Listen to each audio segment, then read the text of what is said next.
guys, ngomongan. Cowok, cewek, yang penting subscribe. Dar. Kalau enggak, ntar digigit cacing. Oke, dadah. Assalamualaikum. Assalamualaikum warahmatullahi wabarakatuh. Perkenalkan, nama saya Balkis Ratu Pangesti, Prodi S1 Kebidanan semester 2 dengan nomor NIM 12300220030. Di sini saya akan menjelaskan tentang pengaturan suhu tubuh dalam manusia dengan kaidah fisik. Baik, yang pertama di sini saya akan menjelaskan pengaturan suhu badan dalam tubuh manusia. Terdapat dua kaidah pengaturan suhu badan, yaitu yang pertama yaitu kaidah fisik, yang kedua yaitu kaidah metabolisme. Semua kaidah itu mengatur suhu tubuh dibantu oleh koordinasi tubuh. Di sini saya akan menjelaskan tentang pengaturan suhu tubuh menurut kaidah fisik. Dikenali sebagai kaidah fisik karena pengaturan lebih banyak kepada penggunaan otot-otot tubuh secara fisik. Di antara kemungkinan yang akan terjadi ialah yang pertama yaitu suhu badan tinggi melebihi normal. Yang kedua yaitu suhu badan rendah melebihi normal. Apabila suhu badan tinggi, termoreseptor akan mentransfer suhu pada kulit di otak. Hipotalamus akan berfungsi sebagai termostat untuk mengatur suhu darah yang melaluinya. Mekanisme koreksi akan diarahkan atau dirangsang oleh hipotalamus dengan menggunakan koordinasi tubuh. Pengawalan suhu dengan kaidah metabolik. Dikenal sebagai kaidah metabolik karena pengaturan lebih kepada penggunaan kimia badan daripada secara fisik. Walaupun terdapat pengaturan yang melibatkan otot-otot, kawalan ini melibatkan peranan yang pertama yaitu ada otot rangka, yang kedua yaitu ada kelenjar adrenal, yang terakhir itu ada kelenjar tiroid. Dalam keadaan sejuk, hipotalamus akan mengatur otot rangka untuk vasokonstriksi secara aktif. Hal ini akan menyebabkan seseorang menggigil dan meningkatkan suhu badan. Pada saat yang sama, kelenjar adrenal akan mensekresikan hormon adrenalin dan noradrenalin, sedangkan kelenjar tiroid akan mensekresikan hormon tiroksin. Semua hormon ini bertujuan untuk meningkatkan suhu badan dengan cara meningkatkan metabolisme tubuh. Dalam keadaan panas, aktivitas otot rangka akan berkurang. Begitu dengan sekresi hormon-hormon tertentu oleh kelenjar adrenal dan kelenjar tiroid yang berkurang. Di sini ada hormon epinefrin dan norepinefrin yang bertindak dengan beberapa tindakan. Yang pertama yaitu meningkatkan kadar seletak jantung dan kadar pernapasan. Yang kedua ada tindakan yang meningkatkan tekanan darah. Yang ketiga yaitu meningkatkan metabolisme badan.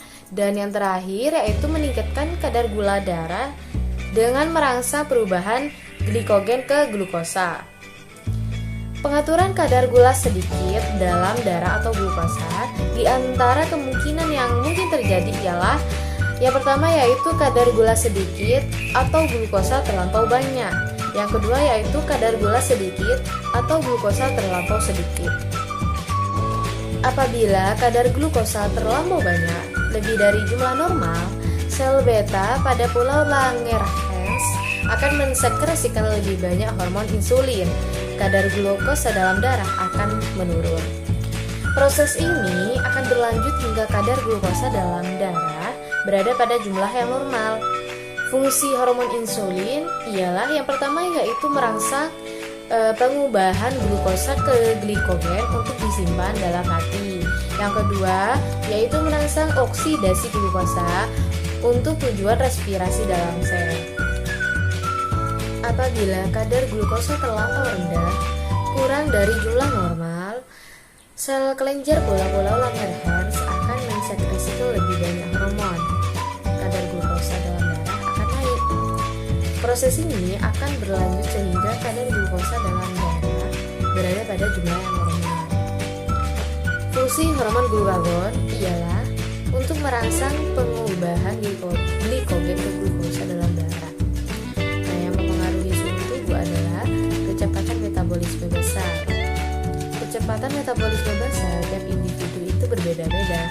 Nah, hal ini memberi dampak jumlah panas yang diproduksi tubuh menjadi berbeda. Sebagaimana disebutkan pada uraian yang sebelumnya, sangat terkait dengan laju metabolisme. Yang kedua, di sini ada rangsangan saraf simpatis. Rangsangan saraf simpatis dapat menyebabkan kecepatan metabolisme menjadi 100% lebih cepat. Di samping itu, rangsangan saraf simpatis dapat mencegah lemak coklat yang tertimbun dalam jaringan untuk dimetabolisme. Hampir seluruh metabolisme lemak coklat adalah produksi panas. Umumnya, rangsangan saraf simpatis ini dipengaruhi stres individu yang dapat menyebabkan peningkatan produksi epinefrin dan norepinefrin, langsung meningkatkan metabolisme. Baik, di sini ada suhu tubuh normal berdasarkan usia. Nah, suhu tubuh normal berdasarkan usia yang pertama itu ada suhu normal untuk anak dari 36,3 hingga 37,7 derajat Celcius. Yang kedua ini suhu normal untuk bayi. Nah, suhu normal untuk bayi ini dari 36,1 hingga 37,7 derajat Celcius. Yang terakhir ini untuk suhu normal untuk orang dewasa, yaitu dari 36,5 hingga 37,5 derajat Celcius. Nah, selanjutnya suhu tubuh berdasarkan bagian tubuh manusia. Mengukur suhu tubuh seringkali dilakukan di dari suhu tubuh 36,5 derajat Celcius. Nah, di ketiak, yang kedua ini di ketiak atau biasa disebut dengan aksila, dengan suhu tubuh 37 derajat Celcius. Yang terakhir bisa dilakukan di anus dengan suhu tubuh normal 37 hingga 5 derajat Celcius. Nah, di sini saya akan menjelaskan beberapa penyakit yang berkaitan dengan suhu tubuh. Nah, tentunya ada beberapa penyakit yang diakibatkan oleh suhu tubuh. Nah, suhu tubuh ini sangat mudah sekali berubah dan dipengaruhi oleh banyak faktor. Nah, perubahan suhu tubuh sangat erat kaitannya dengan produksi panas yang berlebihan, produksi panas maksimal maupun pengeluaran panas yang berlebihan. Tentunya sifat perubahan panas tersebut sangat mempengaruhi masalah klinis yang dialami setiap orang. Nah, yang pertama ini penyakit yang disebabkan oleh faktor suhu tubuh. Yang pertama itu ada demam. Nah, demam ini biasa terjadi di lingkungan sekitar kepada anak-anak, kepada masyarakat dewasa. Nah, demam ini bisa terjadi disebabkan karena mekanisme pengeluaran panas tidak mampu untuk mempertahankan kecepatan pengeluaran kelebihan produksi panas, sehingga mengakibatkan suhu dalam tubuh menjadi tidak normal. Demam merupakan mekanisme pertahanan yang penting. Peningkatan ringan suhu sampai 39 derajat Celcius meningkatkan sistem imun tubuh. Demam juga merupakan bentuk pertarungan akibat infeksi karena virus menstimulasi interferon, substansi yang bersifat melawan virus. Pola demam berbeda dengan bergantung pada pirogen. Peningkatan dan penurunan jumlah pirogen berakibat puncak demam dan turun dalam waktu yang berbeda. Selama demam, metabolisme meningkat dan konsumsi oksigen bertambah, sehingga metabolisme tubuh meningkat 7% untuk setiap derajat kenaikan suhu. Frekuensi jantung dan pernapasan meningkat untuk memenuhi kebutuhan metabolik tubuh terhadap nutrien. Metabolisme yang meningkat menggunakan energi yang memproduksi panas tambahan. Kedua ini ada hipotermia. Nah, hipotermia ini adalah peningkatan suhu tubuh sehubungan dengan ketidakmampuan tubuh untuk meningkatkan pengeluaran panas atau menurunkan produksi panas.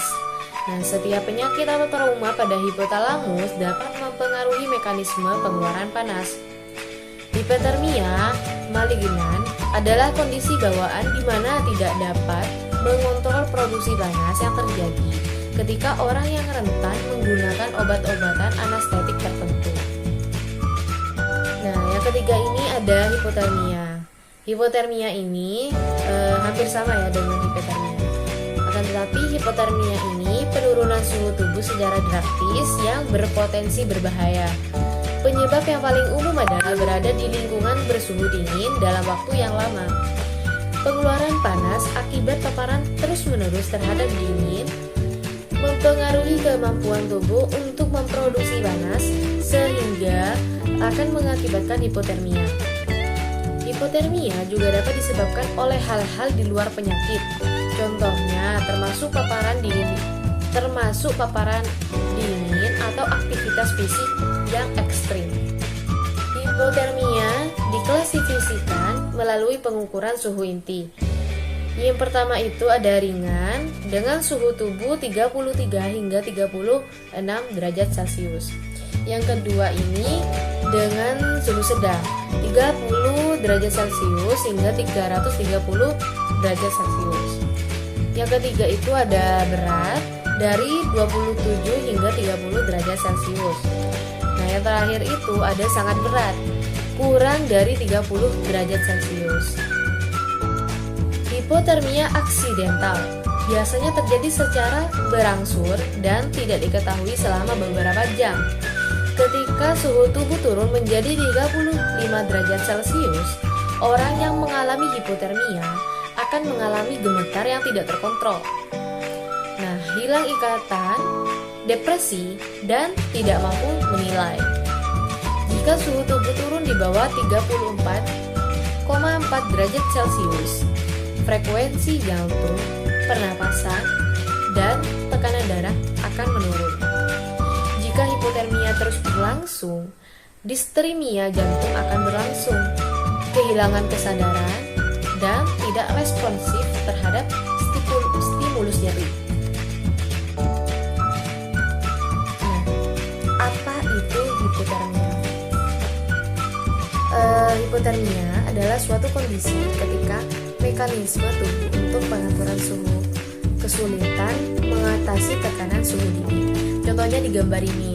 Di gambar ini itu terdapat seseorang yang mengalami hipotermia.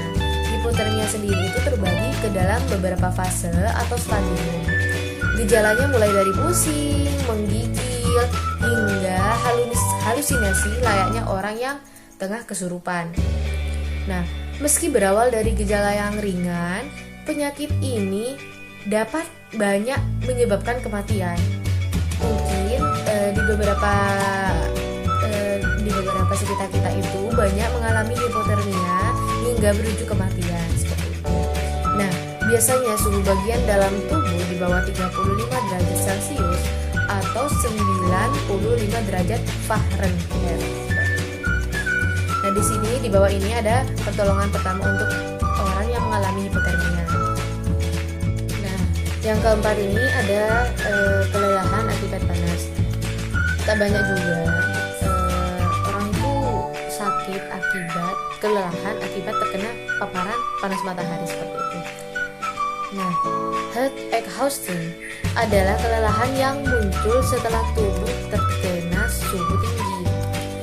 Kondisi ini sering terjadi bersamaan dengan dehidrasi. Selain akibat paparan suhu tinggi, kondisi ini bisa terjadi ketika Anda melakukan aktivitas fisik berat di tempat dengan kelembaban yang tinggi. Kelelahan akibat panas terjadi akibat kehilangan cairan dan elektrolit secara berlebihan, disebabkan oleh lingkungan yang terlalu panas dan tanda beberapa gejala kurang volume cairan adalah hal yang umum selama kelebihan akibat panas. Nah, di sini itu ada contoh tindakan awal pada orang yang terkena sengatan panas. Nah, Tindakan yang harus dilakukan ketika kita bertemu dengan orang yang terkena sengatan panas matahari atau kelelahan ya, seperti itu. Tindakan awal yang pertama itu pindahkan korban ke tempat dingin atau ruangan yang ber-AC. Nah, yang kedua itu siram badan korban dengan menggunakan air dingin agar badan korban itu bisa perlahan-lahan dingin seperti itu. Nah, yang ketiga itu kompres kain basah dan dingin itu digunakan kepada korban. Bisa menggunakan kipas angin seperti itu. Nah, yang keempat ini monitor suhu badan dan lanjutkan tindakan awal di atas sampai suhu badan korban turun di bawah 38 derajat Celcius seperti itu. Yang terakhir itu segera hubungi dokter untuk pertolongan lebih lanjut. Besar dari 40,5 derajat Celcius mengakibatkan kerusakan jaringan pada sel dari semua organ tubuh. Itulah beberapa kondisi penyakit yang disebabkan oleh adanya perubahan suhu tubuh. Adanya perubahan suhu tubuh memang sangat sulit dicegah dan manusia hanya dapat melakukan peminimalan resiko dari penyakit-penyakit yang berkaitan dengan perubahan suhu tubuh seperti demam, kelelahan, heat stroke, dan lain sebagainya. Hal tersebut bisa dilakukan dengan rajin memeriksakan kondisi tubuh ke dokter secara rutin, mengonsumsi makanan sehat, berolahraga secara teratur, dan mencukupi kebutuhan tidur Anda. Dengan demikian, penyakit apapun bisa dicegah. Jika mampu menyerang sekalipun, resiko penyakitnya tak akan terlalu parah dan juga proses penyembuhannya relatif cepat karena orang yang senantiasa menjaga kebugaran dan kesehatan tubuhnya memiliki daya imun yang kuat.